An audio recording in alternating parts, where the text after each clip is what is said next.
Davidson with Taurus Agricultural Marketing. We're here this morning with Wendy Leeds of Sharpe's Crop Services out of Moosomin, Saskatchewan. We are here today to talk about the John Deere Field Connect moisture probes along with South Country Equipment out of Regina that has developed the crop intelligence software that's been around for 4 or 5 years, Wendy? Yeah. Sharpe's and Wendy have actually been working with them for 2 years, but Wendy's actually been involved in developing the understanding and the baseline behind the probes for the last 3 or 4 years. So yeah, we're here this morning to learn how Wendy's working with these probes, how they're using this information to help their growers actually make better management decisions. And I always say one of the most important nutrients that we talk about a lot when we don't have it is actually water, or we talk about it a lot when we have too much of it. And yet, do we really truly understand what we have to work with when it comes to tying that into making fertility recommendations? And so we call it a 1,000-piece puzzle. This is one more piece of the puzzle that hopefully allows us to be better at what we do. So thanks for having us out here this morning, Wendy, and yeah, we'll let you give us some information on what you've been doing here with these probes. Right on.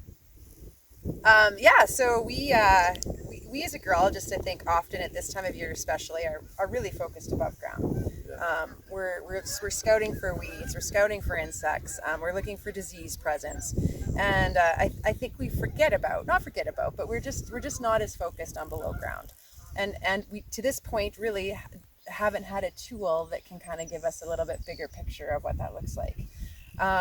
So these probes over the last few years have been an eye-opener for me. We have got to see what's going on below ground for the potential for crop-driven yield potential, water crop-driven yield potential. And with that, we've been able to help our producers that have the probes to make management decisions in their crops to drive yield, much higher yield than they originally had expectations for. Okay. So we are actually, and the reason we're here today is, for us, we've been watching kind of from the sidelines as tourists, and yet we love what's going on here. We love the fact that there's another level of agronomy that we can build into recommendations. We love the fact that we can now see the importance of actually growing roots for a plant, because when we tie that to water, we say, hey, there's water at depth, and yet if there's roots aren't growing into it, we're not actually utilizing such a valuable resource, especially in a year like this in 2019, where many growers they're so short of this valuable nutrient water. So for us, we're actually incorporating the Field Connect probes with the crop intelligence into our plots at AIM in 2019.